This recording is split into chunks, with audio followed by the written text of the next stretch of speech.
have this thing for Australian authors, so I thought I would tell you about 5 of them today for today's 5 on Friday topic. The first one is Melina Marchetta, and the first book I read of hers is Jellico Road. I also really love her Finnegan of the Rock series, but Jellico Road was the first one I read, and it is about a boarding school, a bunch of kids, and there's flashbacks to something that happened in the past, and it seems like these 2 stories don't connect at all, but in the end, of course, they connect, and it's kind of mind-boggling.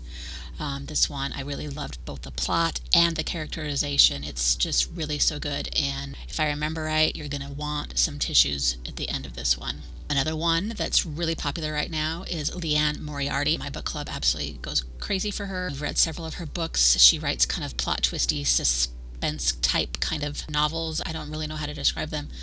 The first one that I read a few years ago was called What Alice Forgot, which I know is many people's favorite of hers. This one is about our main girl, Alice, who fell and hit her head and got conked out, and then when she woke up, it was 10 years later, and she finds out that her life is totally different from the one that she remembers.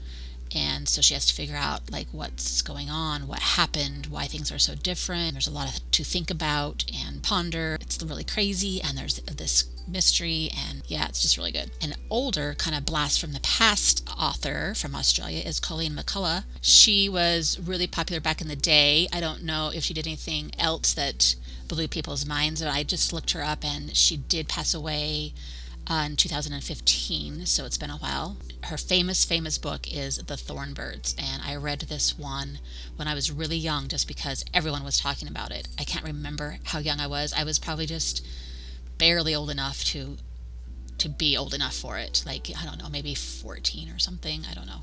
That's all anyone was talking about. And I am old, so this was back in the day before we could see the buzz about things, and there was a buzz. Does that make sense? And then they even made a movie that also was really popular. I'm pretty sure everyone has read this one about big time forbidden love. That's all I really need to say about it. If you haven't read it yet, what are you waiting for? It's time. Another favorite author from Australia is Kate Morton. I think I've actually only read one of hers, but I loved it so much that I know that I'm going to love the rest of hers if I can ever get to them someday. But I did read The Forgotten Garden, and I describe this book as an epic saga story. It's one of those books where you travel back and forth in time between the points of views of 3 generations, and there's this mystery that happened in the early days that they're trying to solve, and things are a little weird and wacko and very deep and very layered. I loved this book. Of course, I've saved the best for last, my all-time favorite author, Markus Zusak, who of course wrote The Book Thief.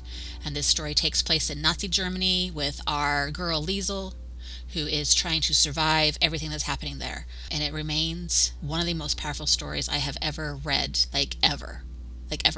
Love it so much. I love all his stuff, but The Book Thief is really something. And now, after I've talked about all these books, now I want to read them. What a pile of truly awesome books. Please go and read them if you haven't already. You will not be sorry. Until next time, happy reading!